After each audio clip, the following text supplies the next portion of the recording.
Yes, students, we are doing worksheet 1 and we had done till question number 3. Okay, and F part I have given you yesterday as a homework, so I will discuss this question also. And see this question, this is the question number 4. Question number 4 बेटा समझेंगे ध्यान से.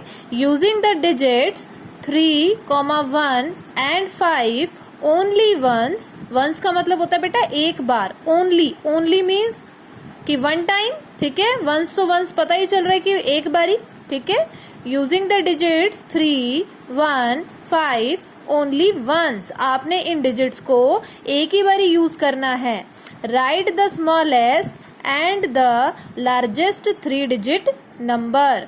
आपने क्या करना है, इनको इन digits को एक ही बारी यूज करके एक स्मॉलेस्ट 3 डिजिट नंबर बनाना है और एक लार्जेस्ट 3 डिजिट नंबर बनाना है. Also find their product. जो स्मॉलेस्ट और लार्जेस्ट 3 डिजिट नंबर होगा उसका आपने क्या करना है, प्रोडक्ट निकालना है, यानी कि उसको मल्टीप्लाई करना है. प्रोडक्ट मीन्स मल्टीप्लाई करना, और मल्टीप्लाई करके जो आंसर आता है उसको कहा जाता है बेटा प्रोडक्ट. ओके, तो इस क्वेश्चन को देखेंगे बेटा ध्यान से. See the question number 4. Smallest 3 digit number. अब स्मॉलेस्ट 3 डिजिट नंबर कैसे बनाएंगे. हमें एक डिजिट गिवन थी 3, एक थी 1 और थर्ड वाली 5. तो आपको पता है बेटा कि सबसे स्मॉलेस्ट डिजिट कौन सी है, 1 है, तो 1 को पहले लिखेंगे. 1 से बड़ा कौन सा है, 3, तो 3 को लिखेंगे. अब सबसे बड़ा 5, यानी कि स्मॉलेस्ट डिजिट लिख रहे हैं तो छोटे से बड़ा लिखेंगे, यानी कि आपने इंक्रीजिंग ऑर्डर में नंबर लिखना है. ठीक है, सब पहले सबसे छोटा नंबर, क्योंकि स्मॉलेस्ट डिजिट की बात हो रही है, फिर उससे थोड़ा बड़ा नंबर, फिर उससे बड़ा. ओके, उसके बाद बेटा आपने लिखना है लार्जेस्ट 3 डिजिट नंबर. लार्जेस्ट की बात हो रही है, दैट मीन्स आपको सबसे पहले बड़ा नंबर लिखना है, फिर बड़े से थोड़ा छोटा और फिर सबसे छोटा. तो 5, 3, 1. क्लियर. स्मॉलेस्ट और लार्जेस्ट आपको नंबर बनाने आ गए. कोई भी आपको डिजिट्स गिवन हो तो इस तरह से आप नंबर्स बना सकते हैं, लार्जेस्ट और स्मॉलेस्ट. उसके बाद बेटा प्रोडक्ट करना है ना हमें नंबर्स का, तो हम क्या करेंगे, मल्टीप्लाई करेंगे. तो मल्टीप्लाई इजी कब होती है, जब आप बड़ा नंबर ऊपर रखेंगे और छोटा नंबर नीचे रखेंगे. तो मैंने यही किया है, लार्जेस्ट नंबर को मैंने टॉप पर लिख दिया 531 और 135 को मैंने नीचे लिख दिया. अब आपने क्या करना है, इसको मल्टीप्लाई करना है. मल्टीप्लिकेशन तो हमें बहुत अच्छे से आती है ना, क्योंकि हम कर चुके हैं मल्टीप्लिकेशन. 5 1 ज़ा 5, 5 3 ज़ा 15, कैरी 1, 5 5 ज़ा 25, 25 प्लस 1 दिस इज 26. ओके, फिर हम क्या करेंगे, हम वंस प्लेस को ब्लॉक करेंगे. उसके बाद टेंस प्लेस से स्टार्टिंग करनी है. 3 1 ज़ा 3, 3 3 ज़ा 9, 3 5 ज़ा 15, 15 को पूरा लिख दिया. ओके, लास्ट वाला तो पूरा ही लिखा जाएगा, क्योंकि और कोई हम कैरी आगे लगा नहीं सकते, कोई नंबर नहीं है. उसके बाद हमने 2 प्लेसेस को ब्लॉक किया. 100 प्लेसेस स्टार्टिंग कर रहे हैं. 1 1 ज़ा 1, 1 3 ज़ा 3, 1 5 ज़ा 5. अब इसको हमने ऐड करना है. ऐड करना तो आपको बहुत ही अच्छे से आता है ना बेटे. जब आप इसको ऐड करेंगे यू विल गेट 71,685. इसको आप चेक कर लेना वर्टिकली ऐड करके. ओके, तो इस तरह से बेटे आपने क्वेश्चन नंबर 4 करना है. और ये आपका एफ पार्ट है जो मैंने कल आपको होमवर्क दिया था. इसकी पिक्चर मैं आपको सेंड कर दूंगी. I will send the picture of this question. तो आपने अपने आंसर को मैच करना है.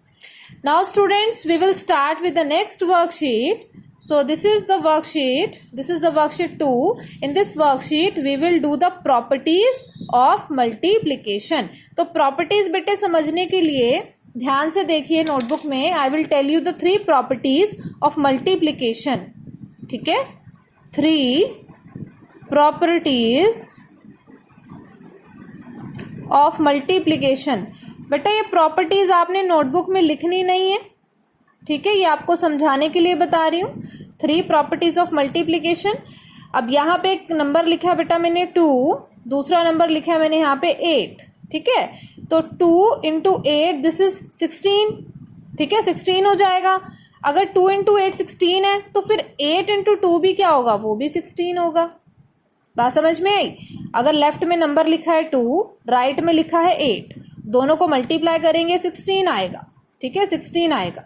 अगर इनका ऑर्डर में रिवर्स कर दूं, 8 को पहले लिख दूं, 2 को बाद में लिख दूं, तो भी हमारे पास 16 आएगा, क्योंकि यहाँ पे 8 का टेबल चल रहा है. 8 2 ज़ा 16.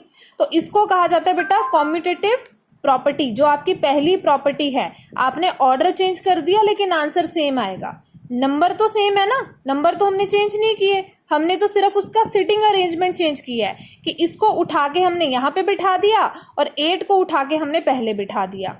ठीक है, समझ में आई बेटा। इसी तरह से अगर मैं एक और एग्जांपल इसी प्रॉपर्टी में लूं, 5 into 3 दिस इज 15, तो मैं इसको ऐसे भी लिख सकती हूँ 3 into 5 दिस इज ऑल्सो 15। ठीक है, तो एक तरीका और है, अगर मैं यहाँ पे लिखती हूँ 6 multiply by dash equal to 2 multiply by dash, तो अब अगर मुझे यहाँ पे फाइंड आउट करना हो कि मिसिंग नंबर क्या होंगे तो कैसे पता चलेगा? मुझे पता है बेटा कि ये आमने सामने ये चीजें सेम रहेंगी, सिर्फ ऑर्डर चेंज होना है, नंबर दोनों तरफ सेम रहेगा। इक्वल के लेफ्ट में, इक्वल के राइट में नंबर्स क्या होंगे? सेम होंगे, डिजिट सेम होंगी, इतना मुझे पता है।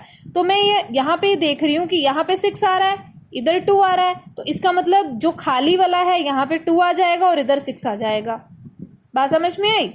हमने यही तो किया था, 2 को उठा के हमने यहाँ रख दिया और 6 को उठा के हमने वहां बिठा दिया। ठीक है, तो अगर इस तरह के बेटे क्वेश्चन आते हैं तो आपको प्रॉब्लम नहीं आनी चाहिए। मिसिंग नंबर बहुत ध्यान से हम बहुत इजीली हम कर सकते हैं। ध्यान से आप इसको देखेंगे कि 2 डिजिट्स अगर आपकी डिफरेंट दे रखी है लेफ्ट और राइट साइड में, तो आप उसको इजीली वही डिजिट्स आप यूज कर सकते हैं दोबारा से। जैसे कि 7 into 3, ठीक है, 7 into 3 इक्वल टू 7 मल्टीप्लाई, इसको हम ऐसे लिख सकते हैं 3 मल्टीप्लाई 7।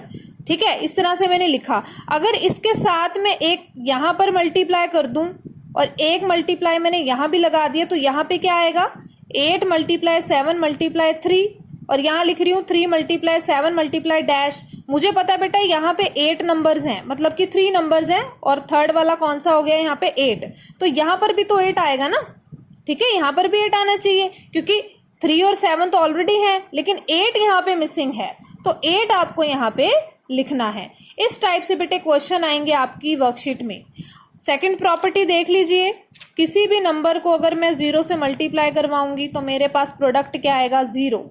ठीक है, कुछ भी ले लो, 99 मल्टीप्लाई 0, आपके पास प्रोडक्ट 0 आएगा। 1 मल्टीप्लाई 0, प्रोडक्ट 0 आएगा। Clear? So this is basically the second property. और थर्ड प्रॉपर्टी क्या कहती है बेटा कि अगर आप किसी भी नंबर को 1 से मल्टीप्लाई करवाओगे तो सेम नंबर आएगा। ठीक है, अगर 56 को 1 से मल्टीप्लाई करवाया तो भी क्या आया? मेरे पास 56 आया।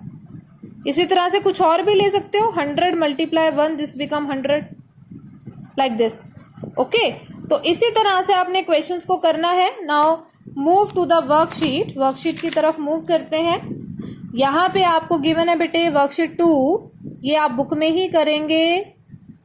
Question number 1, using the properties of multiplication fill in the blanks. A part, A 4 multiply by 56 equal to 224, then, तो यहाँ पे देखो बेटा ऑर्डर चेंज कर दिया ना, 56 बाद में आ रहा था, पहले लिख दिया, और 4 पहले है वो बाद में लिख दिया, तो इसका प्रोडक्ट क्या बनेगा? ऑब्वियसली यही बनेगा। ऑर्डर चेंज करने से कोई फर्क नहीं पड़ता, आंसर तो सेम ही आएगा। तो यहाँ पे आ जाएगा बेटा 224। ठीक है, तो इसी तरह से आपका बी पार्ट है 73 multiply 12 which is equals to 876। अगर आप इसका ऑर्डर चेंज कर दो, 12 पहले और 73 बाद में, तो भी प्रोडक्ट क्या आएगा बेटा यहाँ पे? 876। सी पार्ट देखिए, 925 multiply 213 equal to 213 multiply by, इससे मल्टीप्लाई करेंगे। जो मिसिंग है लेफ्ट साइड में देख लो क्या है। ठीक है, वहां से आपको पता चल जाएगा, जो भी मिसिंग है वो यहाँ लिख दो। यहाँ पे आपने देख लिया कि 925 आना चाहिए यहाँ पर, जो कि नहीं है, तो आपने यहाँ से देख के यहाँ लिख देना है। दैट्स इट, बिल्कुल इजी क्वेश्चंस है। 621 मल्टीप्लाई 127 इक्वल्स टू क्या आना चाहिए यहाँ पे? ऑब्वियसली 127 आना चाहिए, क्योंकि 621 ऑलरेडी है। ओके, लाइकवाइज इसी तरह से बेटे क्वेश्चन हो जाएंगे। Now I am sending you the complete PDF of this worksheet. Okay.